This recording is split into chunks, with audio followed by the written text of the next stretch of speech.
ዓወት እንተደሊኻ ነዞም 10 ነገራት ሕጂ ኣቋርጽ።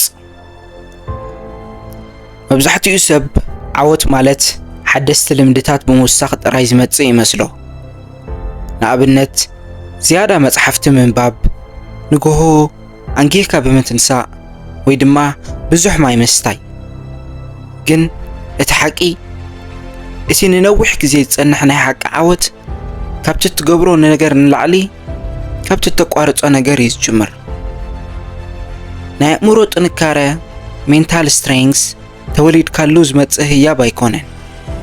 ከምቲ ጨዋዳታትካ ብስፖርት እተደልድሎም ንሱ እውን ብልምምድ እተጥርዮ ክእለት እዩ።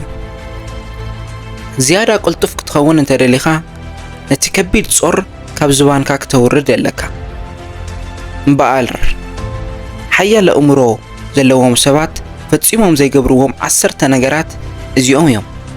እስኪ ካብዚኦም ክንደይ ዝኾኑ ምሳኻ ከም ዘለዎ ዝተውዕል። 1 ንርእሶም ብምድንጋጽ ግዚኦም ኣየጥፍኡን። ሕማቕ ነገራት ይጋጥም እዩ።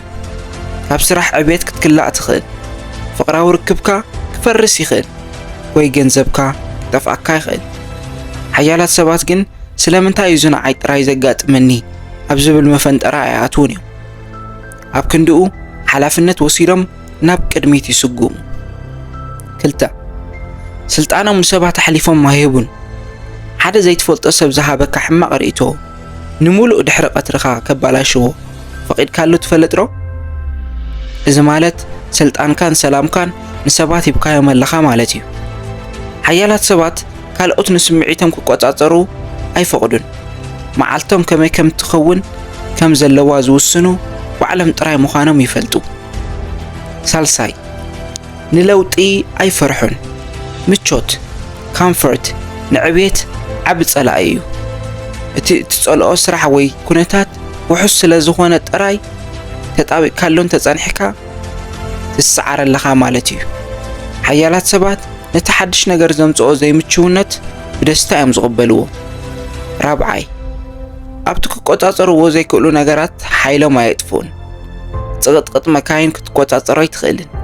ኩነታት ኣየር ክትቕይሮ ኣይትኽእልን። ብፍላይ ድማ ሰባት ብዛዕባኻ ዝሓስብዎ ነገር ክትቆጻጸሮ ኣይትኽእልን።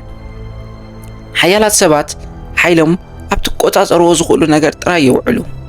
ንሱ ድማ ናይ ባዕሎም ጻዕርን ኣረኣያን እዩ። 5 ንኹሉ ሰብ ንምሕጓስ ኣይጭነቑን። ንኹሉ ሰብ ክትሓጉስ እንተፈቲንካ ኣብ መወዳእታ እቲ ኩሉ ዝያዳ ሕዙን ሰብ ንስኻ ኢኻ ትኸውን። ሓያላት ሰባት ኣይፋል ካብ ምባል ኣይፈርሑን። 6 ዝተጸንዐ ስግኣት ሪስክ ካብ ምውሳድ ኣይድሕኑን። እዚ ማለት ብዕውርነት ናብ ገደል ምጽራፍ ማለት ኣይኮነን። እቲ ረብሓ ክሳራን ብምምዛን ዕድላት ምስ ዘለካ ንቕድሚት ናይ ምስጓም ትብዓት ምህላው ማለት እዩ። ከምቲ ናይ ፌስቡክ ዝመሃዘ ማርክ ዙበርግ ዝብሎ እቲ ዝዓበየ ስግኣት ዝኾን ስግኣት ዘይምውሳድ እዩ። 7 ኣብ ሕሉፍ ግዜ ይነብሩን። ናብ ድሕሪት ዘርኢ መነጽር ሬር ቪው ሚረር እናጠመትካ መኪና ናብ ቅድሚት ክትዝውር ኣይትኽእልን ኢኻ። ሓያላት ሰባት ካብ ጌጋታቶም ይመሃሩ፣ ትምህርቲ ይወስዱ፣ ድሕሪኡ ግን ነቲ ናይ ሕሉፍ ማዕጻዓጽኦም ይቕጽሉ። 8 ነቲ ሓደ ጌጋ ደጋጊሞም ኣይገብርዎን። ሓደ ዓይነት ተግባር እናገበርካ ፍልይ ዝበለ ውጽኢት ምጽባይ ናይ ዕሽነት ምልክት እዩ። ሓደ ግባብ ሓንሳብን ክልተን እንተይዘይሰርሑ ሓያላት ሰባት ነቲ ኣገባብ ይቕይርዎ። ንሳቶም ናይ ገዛእ ርእሶም ፍሽለታት ተመሃሮ እዮም። 9 ብዓወት ካልኦት ሰባት ኣይቀንዑን። ሓደ ዓርክኻ ዓወት ምስ ዝረክብ ናይ ቅንኢ ስምዒት ይስምዓካ ዶ? እዚ ናይ ድኹም ኣእምሮ ምልክት እዩ። ሓያላት ሰባት ናይ ካልእ ሰብ ዓወት ካብቲ ናቶም ዓወት ዝቕንሶ ነገር ከም ዘይብሉ ይፈልጡ። ብዓወት ሰባት ይተባብዑ እምበር ኣይሓርቁን። 10 ኣብ መጀመርታ ፍሽለት ተስፋ ይቆርጹን። ከምቲ ዊንስተን ቸርችል ዝበሎ ዓወት ናይ መወዳእታ ኣይኮነን፣ ፍሽለት ድማ ሞት ኣይኮነን። እቲ ወሳኒ ነገር ምቕጻል ዝኽእል ትብዓት እዩ። ነፍሲ ወከፍ ኣይፋል ዝብል ምላሽ ናብቲ እወት ትብል ዓወት ንምብጻሕ ሓደ ስጉምቲ ቀረባ እዩ። እምበኣር ሓቀኛታት ንኹን።